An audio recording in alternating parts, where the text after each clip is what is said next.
चला बा लक्ष द्या काय चालू होतं आपलं.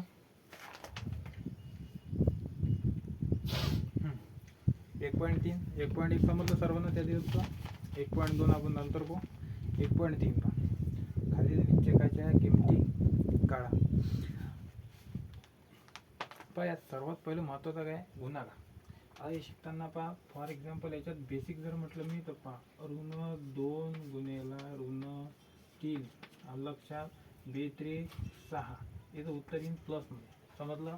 कारण याचं उत्तर गुणाकारामध्ये चिन्ह चेंज होते. आता त्यानंतर पहा मी जर म्हटलं तुम्हाला ऋण 4 गुणेला धन 3 4×3=12 परंतु चिन्ह कोणतं येईल मायनस येईल लक्षात.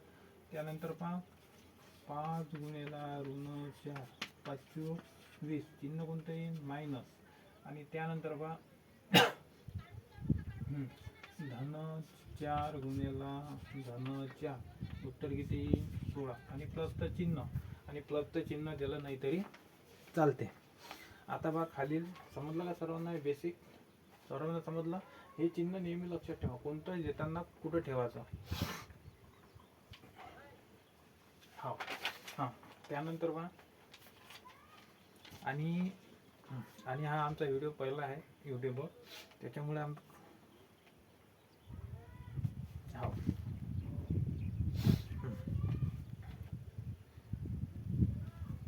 पहा प्रश्न पहिला समजला तुम्हाला. प्रश्न दुसरा पहा खालील निश्चयकाच्या किमती काढा. आता खालील निश्चयकाच्या किमती काढामध्ये पहा सरळ सरळ एक गणित पहा यातला. मी जर म्हटलं तुम्हाला हे पहा ऋण 1 2 7 आणि 4 पहा यांचा करायचा तिरपा गुणाकार ऋण 1 गुणेला 4 समजलं. ऋण 1चा आणि 4चा आणि 2चा आणि 7चा 2चा आणि 7चा मग कसं येईल ते पहा ऋण बरोबर ऋण 1 गुणेला 4 ऋण 1 गुणेला 4 वजा याच्यात मायनसचं चिन्ह वजा 2 गुणेला 7 वाटलं तर कंसात टाका नाही का राहू द्या. ऋण पहा 4×1 4 4×1 4 इथं मायनसचं चिन्ह आहे म्हणून मायनसचं. त्यानंतर पहा ऋण आता त्यानंतर पहा 2×7 14 2×7 14 ऋण गुणेला धन म्हणजे ऋण. ऋण अधिक ऋण किती येते 14×4 18 आणि यांची ऋण अधिक ऋण यांची होते बेरीज आणि चिन्ह कोणत्या संख्येचं येईल मोठ्या संख्येचं. 14×4 किती येते 18 आणि हे ऋण 10च्या तसं. समजलं सर्वांना. ठीक आहे चला दुसरं गणित काढा फास्टमध्ये. दुसरं गणित काढा.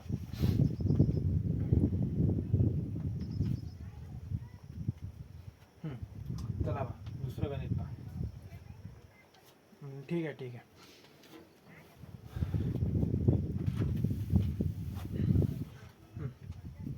तिसरं पहा. आता तिसरं गणित थोडं गणना कसं करायचं लक्ष. इथं आहे 7/3 इथं आहे 5/3 बरोबर. त्यानंतर 3/2 आणि 1/2 हा याचा आणि याचा गुणाकार लक्षात. याचा आणि याचा गुणाकार. आता मग सोडवताना पहा कसं करायचं 7/3 गुणेला 1/2 वजा 3/2 गुणेला 5/3. आता गुणाकार म्हटलं की सरळ सरळ गुणाकार. आता बघा इथं मग कसं येईल 7×1 7 आणि 3×2 6 हे मायनसचं चिन्ह. त्यानंतर बघा 3×5 15 आणि 2×3 6. आता इथं लक्ष द्या इथं काय आहे छेद समान आहे. ज्या बेरीज किंवा वजाबाकीमध्ये ज्यावेळेस छेद समान असते त्याची डायरेक्ट काय होते वजाबाकी होते लक्षात. मग 15मधून 7 काढले किती होतात 8 आणि मायनसचं चिन्ह लक्षात. मोठी संख्या हे आहे म्हणून मायनसचं चिन्ह. त्यानंतर पहा 6 आणि 6 10च्या तसा बरोबर याले भाग. आता याले किती भाग जाते 2 कोणत्या संख्येने जाते 2. चला मग याला 2 भाग देतो 2/2 2×1 8 आणि 2×1 6 हे -10च्या तसं बरोबर. ऋण उत्तर किती आलं ऋण 4/3.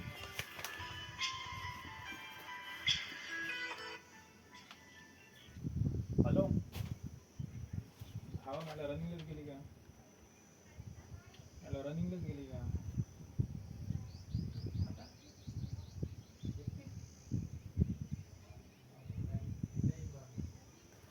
हो?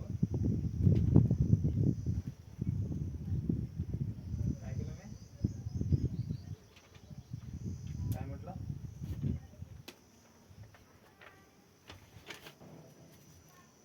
काय म्हटलं?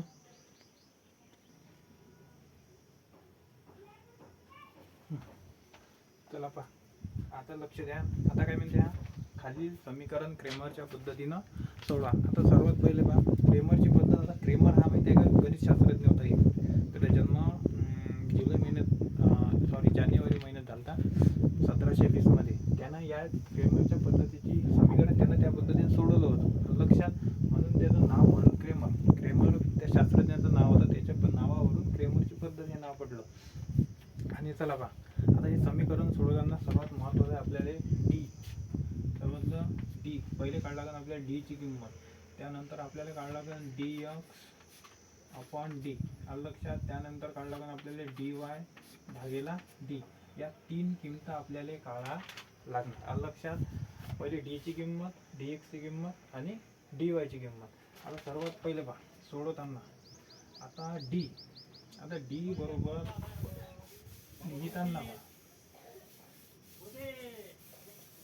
डी बरोबर मी लिहून देतो मध्ये A1 A2 आणि B1 B2.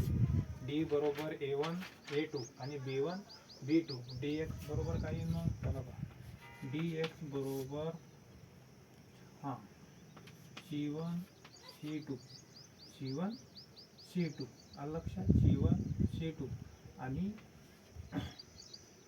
C1 C2 आणि B1 B2 हे झालं dx आणि dy. आता dy चं कसं येईल चला बघा A1 A2 आणि C1 C2 म्हणजेच कसं येईल पहा 1 आणि 2 1 आणि 2 म्हणजेच इथं 12 हे बघा 1 आणि 2 1 आणि 2 लक्षात म्हणजे 12. त्यानंतर पहा C1 C2 C1 म्हणजे थर्ड 3 नंबरचं आणि हे B1 म्हणजे 2 नंबरचा लक्षात. म्हणजे 3 आणि 2 तिसरा रो आणि दुसरा रो. त्यानंतर पहा डी वाय पहिला आणि तिसरा म्हणजे 12 32 आणि 13. 12 32 आणि 13 हे नेहमी लक्षात ठेवायचं. क्रेमरची पद्धत काढताना हे नेहमी लक्षात ठेवायचं.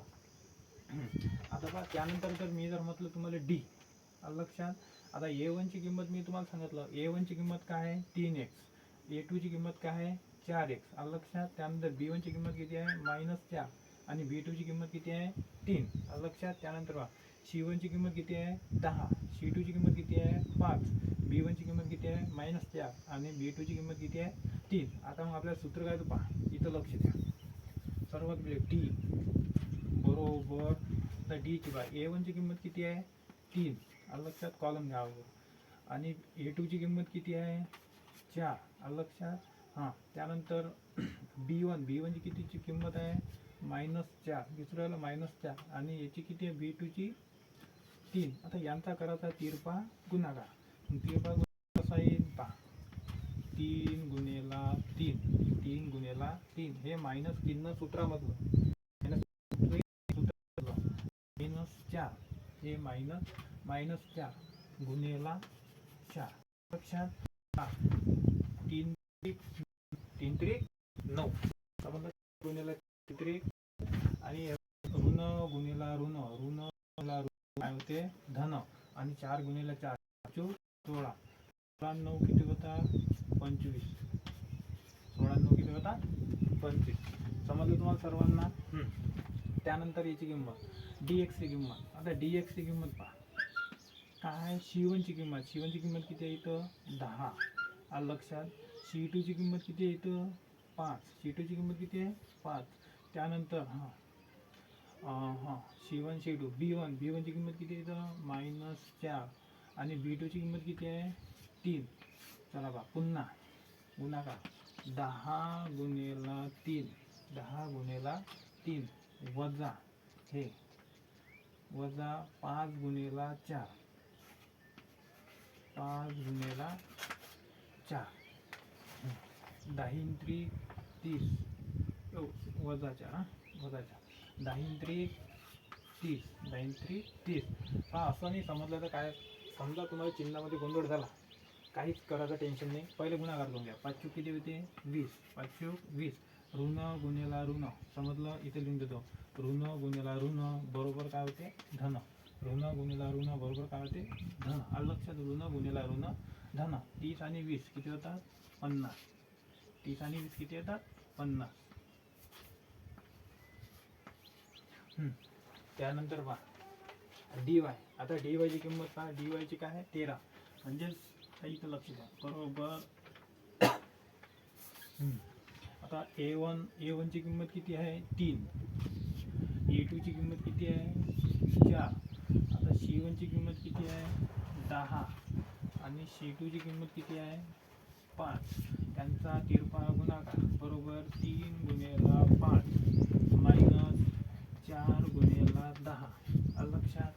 चला इथं 3 पाची 15, 3 पाची 15 आणि ऋण गुणेला 4, 4 10.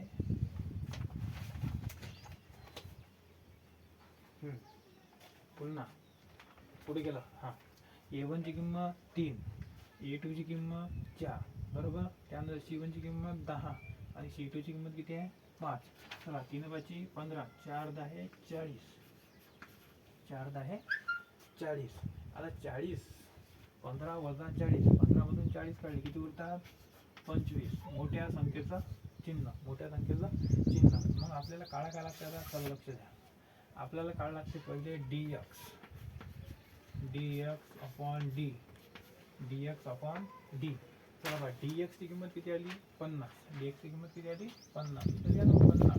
d ची किंमत किती आहे 25, d ची किंमत किती आहे 25. हे पहा हा d चा कॉलम, आलं लक्षात, हा कायचा कॉलम आहे d ची किंमत. त्यानंतर पहा हां इथं किती येणार मग 25. पहा 25 एक 25, 25 गुणे 50, समजलं. मग डी बरोबर किती येईल 2, डी बरोबर किती 2. त्यानंतर बघा डी वाय, हे डी वाय, त्या बघा डी वाय इथे लिहा डी वाय भागेला डी. डी वायची किंमत किती आली -25 आणि भागेला 25 एक 25 म्हणजे -1. आलं लक्षात. हे डी ची किंमत आपल्याला भेटलेली आहे, डी बरोबर 25. समजलं सर्वांना, घेऊन घ्या.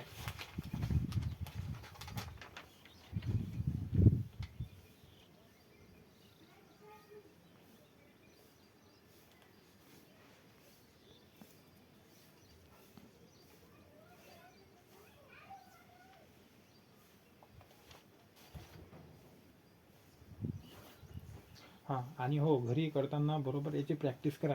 हे 2 मार्कासाठी आपल्या याच्यावर येते. आलं लक्षात. बोर्डाच्या पेपरला हे 2 मार्कासाठी येऊ शकते. लिहिलं का सर्वांनी, लिहिलं म्हणून समजलं सर्वांनी, काही प्रॉब्लेम नाही ना. हां चला, त्यातलं आता दुसरं गणित.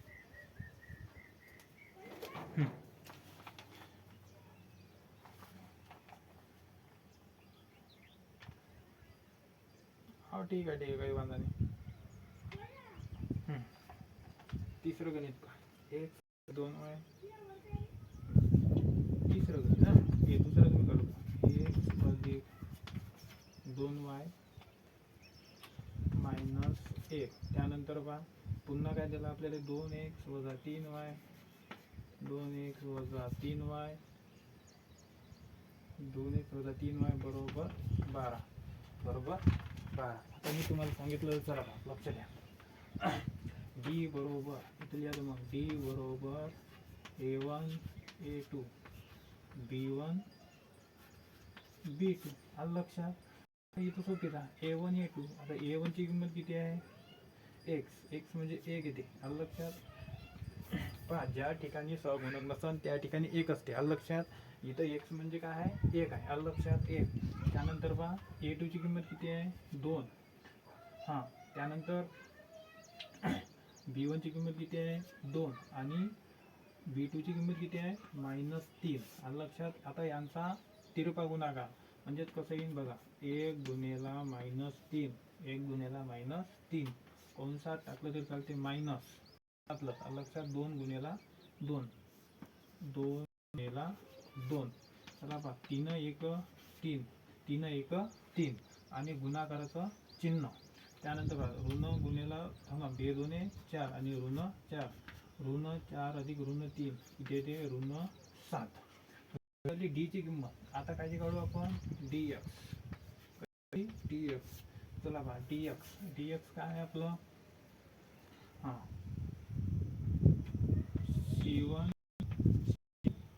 आणि b1 b2 हां चला c1 ची किंमत काय आहे मायनस आहे मग मायनस आहे c2 ची किंमत किती आहे हां आता b1 ची किंमत किती आहे 2 आणि याची किंमत b2 ची किंमत किती आहे -3 किती आहे -3 आता इथं सोडवा बरोबर आता पहा 1 गुणेला -1 गुणेला -3 -1 गुणेला -3 इथं मायनसचं चिन्ह समजलं हां 12 गुणेला 2 इथे लिहा मग 12 गुणेला 2 चला पहा मायनस ऋण 3 1 3 3 1 3 ऋण गुणेला ऋण ऋण गुणेला ऋण काय ते धन आपण दिलं नाही तरी चालते हां 12 दुने 24 मायनस 24 मधून 3 काढले किती उरतात 21 24 मधून 3 काढले 21 आणि मोठ्या संख्येचं चिन्ह हे झाली आपली dx ची किंमत कशाची झाली dx आलं लक्षात dy ची इथं काढून देतो हां चला dy बरोबर a1 a2 आणि c1 c2 चला लक्ष द्या आता a1 ची किंमत काय 1 a2 ची किंमत किती आहे 2 c1 ची किंमत किती आहे -1 आणि c2 ची किंमत किती आहे 12 यांचा करायचा गुणाकार 1 गुणेला 12 1 गुणेला 12 आणि मायनस इथं 2 गुणेला 1 अलग त्यानंतर 12 1 12 ऋण गुणेला ऋण काय धन समजलं 12 1 1 2 आणि 12 2 किती होते 14 आता मग आपल्याला किंमत कशी करावी लागते पहा dx लक्षात dx बरोबर dx अपॉन d म्हणजेच बरोबर dx किती आली आपली हे आहे dx ची किंमत किती आली -21 आणि d ची किंमत किती आहे -7 म्हणजेच ऋण आणि ऋण धन होते 7 21 लक्षात ऋण काय होते धन होते 7 21 हा dy बरोबर d भागेला आता dy ची किंमत किती आहे आपली कुठे गेली 14 तरी तुम्ही 14 आणि इथं -7 बे 1 बे 7 7 दुने 14 -2 लक्षात आणि d बरोबर तर दिलीच आपल्याला -7 समजलं सर्वांना समजून राहिलं ना फक्त चिन्हामध्ये गोंधळ करू नका चिन्ह लय महत्वाचं आहे याच्यात लक्षात नेहमी लक्षात ठेवायचं ऋण गुणेला ऋण ते समजलं धन गुणेला ऋण आणि ऋण गुणेला ऋण आणि धन गुणेला धन धन आलं लक्षात मोठ्या संख्येचं चिन्ह असो की लहान संख्येचं चिन्ह असो मायनस ऋण गुणेला धन की मायनस आलं लक्षात म्हणजे